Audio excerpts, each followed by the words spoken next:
that the guys have had a short amount of time to prepare, I'm sure that you'll be kind in accommodating their script mode, but over to you. And thank you, I really appreciate it. These are our students. Let's give them a round of applause. And I really, really appreciate it, so thank you.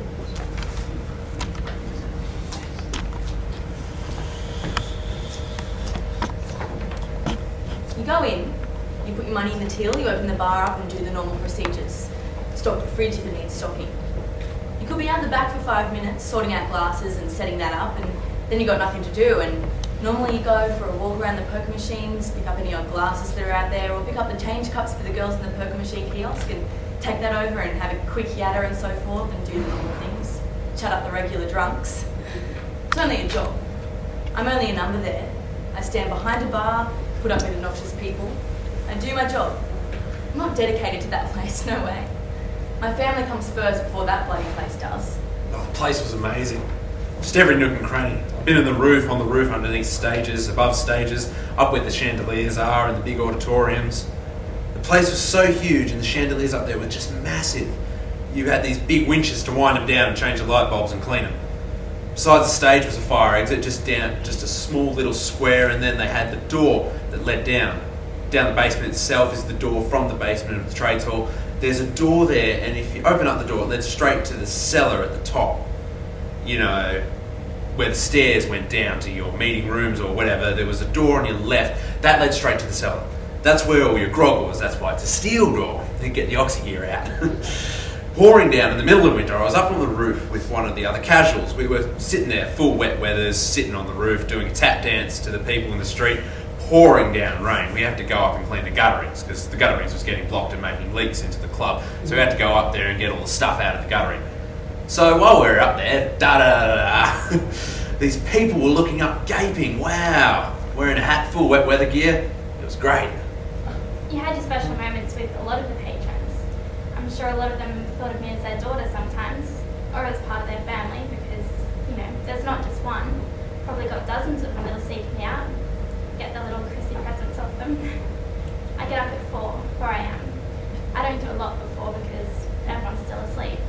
Just do a bit of work out in the lounge room where the children can't hear me and my husband can't hear me. Just tidying up mainly. If they've left their dishes from the night before, I do those. Have breakfast, go in, have a shower, get dressed and go to work.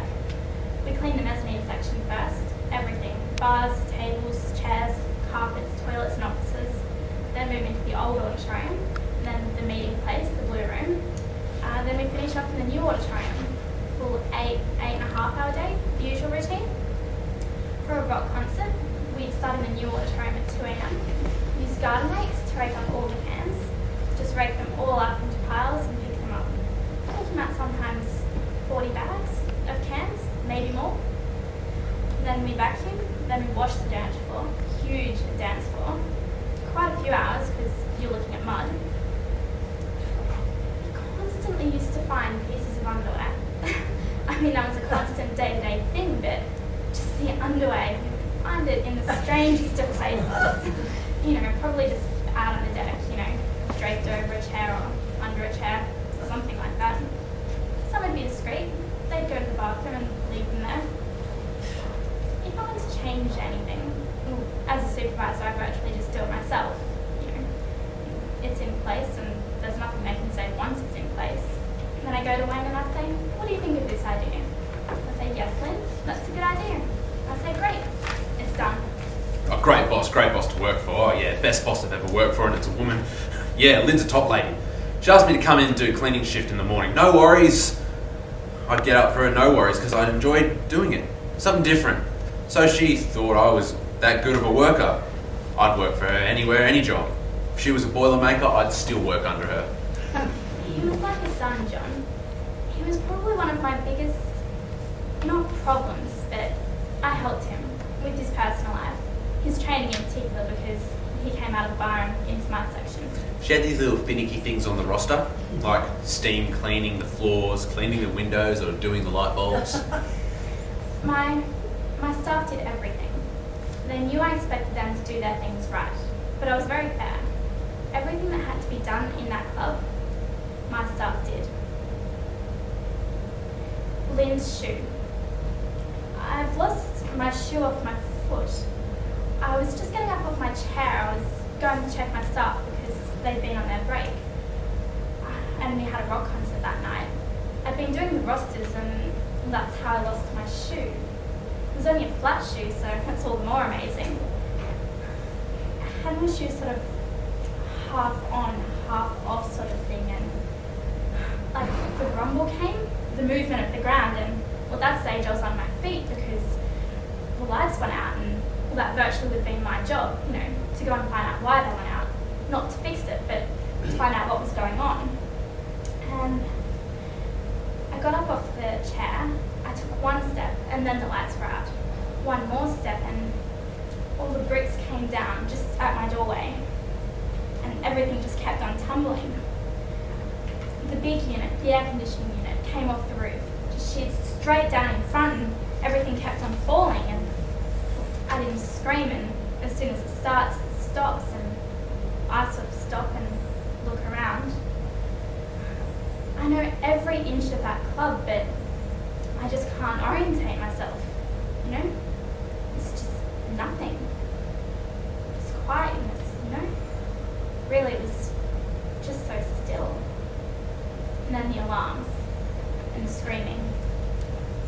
I was in the mezzanine bar, first panel of the bar tap, and I just finished serving a customer and put the milk back in the fridge and turned around. I just started to wipe the bar top over, and all of a sudden there was this massive explosion. At first I thought someone had been kicked out and they were real mean and they'd come back and bombed the place. The ceiling, it was just like it was gradually crawling towards the bar the way it was coming down, and then the first thing I saw that did come away was the back wall. And that's when the whole roof just kept coming and coming. The concrete slab of floor above was just coming down. I was thrown from the beer panel and I hit the fridge. I must have lost my footing and I fell to the floor.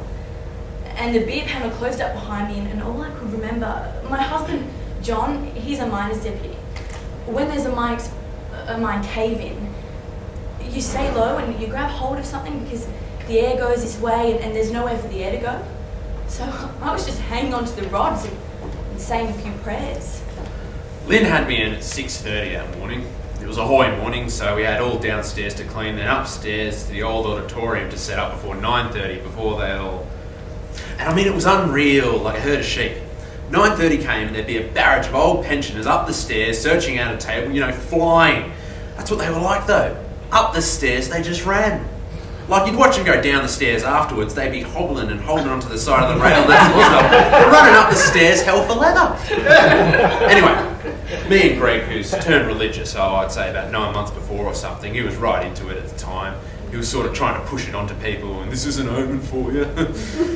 That morning he's telling me I'm very biblical minded and all that sort of stuff. And I don't mind having a yak about the Bible, it's pretty intriguing, but I tell him that it'd take tidal waves, floods, earthquakes.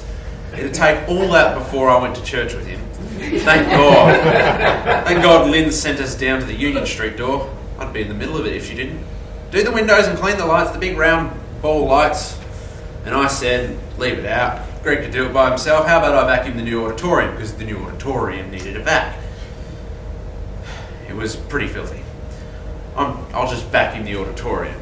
No, go down, come on, I said. You don't need two people doing that. Go down and do it. Greg's down on the ground and I'm there, this big ladder, A-frame, a pretty tall ladder. I'm on top of that, big glass ball in my hand. All of a sudden, rumble, boom, mid-air, mate, and I'm running, hit the ground, straight out the door, don't break the ball. I put it back inside the door. Explosion, BHP, that sort of thing, gas or something like that. Anyway, I've just bolted out the door. And I turn around, I look back at the club, and my jaw drops in unbelief. You know, I can't believe what's happened, and I've gone, oh no. So I run back in there as fast as I can. And all the pensioners are coming out the door, I'm sort of pushing my way, excuse me, and they're all flat out down the stairs like they were going up the stairs. They don't care about purses or nothing. And I've just bolted straight to the auditorium because you can see that the roof collapsed in the auditorium, and Howard's come out and Howard looked shook, Howard Gibson, and Howard shook right up, and he's going, what the fuck happened? And what's going on? And all he could see was dust and white light. Just dust coming out. And I said, is anyone else in there? And Howard's gone, Stan's in there somewhere. And I'm sort of, oh no. And I've run back in there as fast as I could. The balcony's just slumped right down. Dropped within 4 feet of the floor, and I'm sitting there crawling underneath, shouting, Stan, shouting out, Stan. I'm just looking around, and I thought, nah. And then I think, where's Lynn? And her office is right up the top, right near the west wall, and everyone's saying, we don't know, we haven't seen her, we don't know what's happened. And I've gone, oh no. My desk was still standing there, and right next to me, right shoulder, because my office is so small, the sides of the wall right next to me opened up. There are cracks 2 and 3 feet wide, and virtually just hanging, and the roof is what's left of the roof. It's sort of just hanging down there too. The rest of it's got to come down. It's just got to keep coming, and nothing can keep it up there. I was frightened to move actually. I can't stay up any longer. It's going to come down, and the rest of the office has got to come with it because it was just so attached to it. So I just tried to stand as still as I could.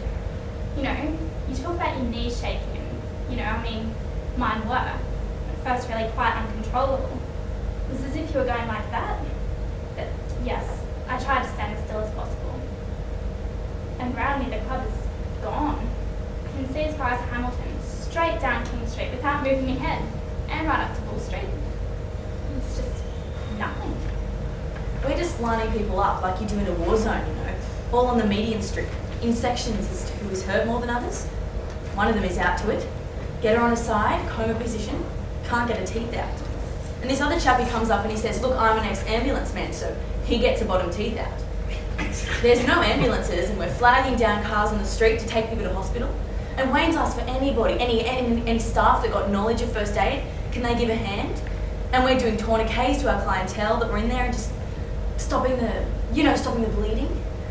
And one lady has a cut, I'm not exactly sure where it is, somewhere between her fingers, and it's a cut artery or a vein or something, and every time her heart pumps, it's just pumping out. And we're actually holding her hand, squeezing it with our fingers, and just trying to stop her bleeding to death in front of us. And she keeps saying, let it go, but we can't. If we let it go, she'll bleed to death in front of us. All of a sudden I've gone, oh, Lynn.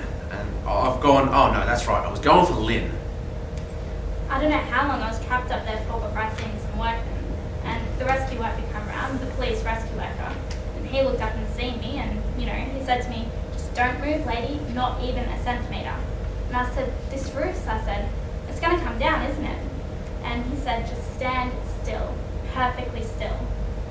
I don't know, they went away, the workmen went away, and I think that's when I felt panic, and there was no one there. Once the ambulance arrived, they threw bandages and whatever else at us, anyone who knew how to tie a bandage was in. And yet there was other people standing around just looking. Able-bodied men who were letting women carry other men. And you felt like grabbing some of them and shaking the hell out of them and saying, get in there and do something, because the management and that, they wouldn't let the women back in. Marge and I picked this old man up. He was on his hands and knees in front of the car park entrance when we got him. And he had this wound on the top of his head, and it was just sort of sprayed back over the top of his head, and it just lifted the whole skin off the top of his head, and he just was standing in the poker machine room floor, and he'd gone through the floor and through the car park, and he was laying on the basement to what we think, and he says he remembers looking up, and the wheels of his own car were hanging over his head. He's just laying there, and he thought, Christ, I'm going to get crushed to death by my own car, And I remember laughing at him at the time. Been under for 2.5, 3 hours. By that time there was a mass of people everywhere. I went back up inside and all the tills were, and the only people up there were fire, SES, ambulance and police. And that till I pulled off her, probably $300-400 in it. It was empty, not a cent in it. And the money we pulled off her, $1, 10 cents, especially all the notes, I thought it just goes to show some people just got enough time to fill their pockets while they go help someone. Shook my head, and said fuckwits and thought these guys know what they were doing. I guess I'll leave. So I'll walk out the door, still shaking up, still swearing my head off like a good night on the drink. we've walked back to where everyone was, and a copper's saying, no, you can't go through. And I've said, listen, mate, we've just come out of there. I work in the place. And he said, no, it's dangerous in there. People have been hurt. It had come over the radio that there'd been one killed in the administration office. And I suddenly thought, well, it suddenly struck me, my children, It wasn't, well, I didn't think it was happening outside Newcastle. I thought this was it. It was just the club. She was virtually just beside herself, my daughter. When I finally got through, she answered the phone. I said, Amanda, it's Mum. And I can remember her saying, are you all right? Are you all right? And that's when I broke down, I'm usually a fairly hard person, but it's when it finally hit me, that there could have possibly been not a time when I was going to ring her and tell them I was okay. And she said that she'll get Dad to come and pick me up. I thought, well, no one knows I'm alive yet, because I heard it on the radio as I was out the front. They had a radio going. One of them said, 50 dead at the Workers' Club, and I thought, well, they know that, It was Sydney media that said that, it wasn't local radio, so I thought, oh, maybe they think I'm dead. I've just sort of decided right there and then, because I saw a car go past that I knew. I just hailed them over and I said, take me home. And they took me half the way home. I ran the rest of the way and I just got big cuddles and kisses when I got there. Oh, glad you're alive. My girlfriend's bawling her eyes out. They're all just bawling. I'm going, give us a break. Do you think I was going to die? More than an earthquake to get me down, mate. They're all sort of happy for a while. My girlfriend wouldn't leave my side all day. I couldn't leave the phone all day because she was running hot. Yeah, I'm alive. Ding, I'm alive. Ding, I'm alive. Ding. When I got home, I did nothing. Just sat. Stunned, I think was the word. And then just got up and went around my daily duties, like I normally do when I get home. Cooked tea, just did the normal things. Cooked tea and then virtually sat back down again. Watched a bit of the TV and found it difficult to sleep. To go to bed. To unwind. To go to sleep, yes. And that went on for a long time.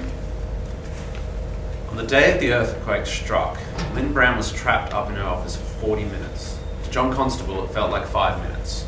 The story of Lynn Brown's rescue. I ran up past the bistro and up back the fire escape, which leads to bar 4. And anyway, as soon as I got to the top of the fire escape, first set of the fire escape, there was nothing. Bar 4 was not there. And Lynn's on the next flight up, and I've gone, oh no. And I look up, and there's this small little pigeonhole, and that's where Lynn's office was. I came up the fire escape there, and it broke off along there. There was just a thin little ledge. And I've gone, oh, fuck no, fuck. I've gone, Lynn, just a wail, and she's gone, yes, where are you? I've looked up, and there's this little pigeonhole, and she's just popped her head over and gone, help, stay there.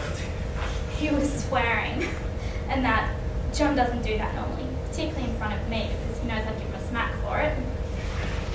I couldn't see him, I could only hear him underneath me, right down the bottom, and I yelled out to him, John, you're swearing.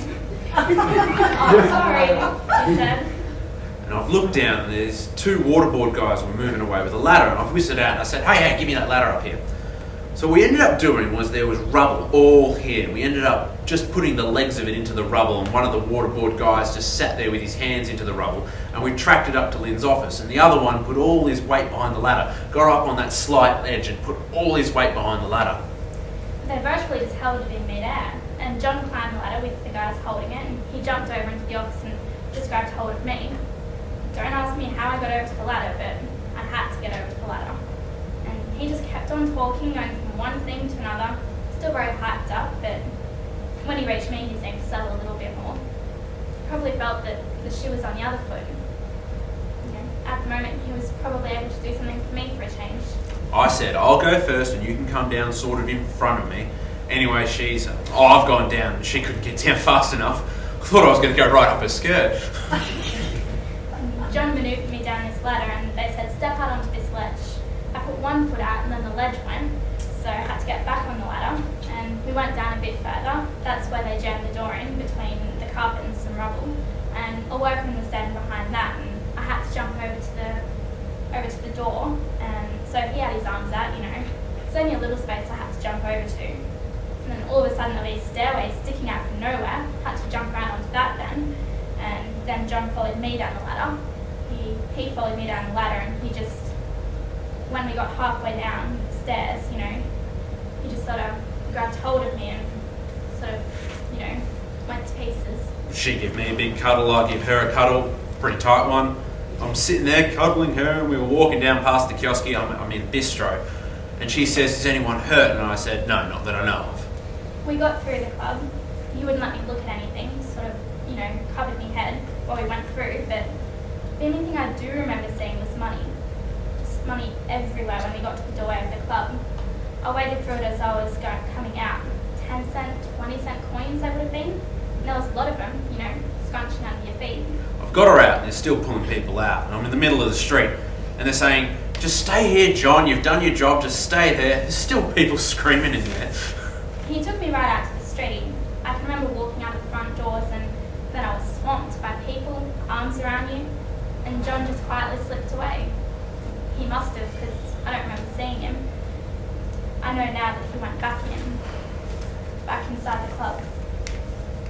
There's times when my husband's at work and the kids are in bed and I'm reading a book, and I'm just visualising the lounge room walls coming in. And the next day on the news you hear there's an earthquake somewhere in the world, and it really freaks me out. But what amazed me is all our regular drunks, they all survived. We didn't know how we were going to be when we set foot in the new club. The old club is gone. You set foot in the new club. The same place. You don't know how you're going to be. You can't say that till it's finished and you walk in there. All the ones that were on duty that day feel the same way.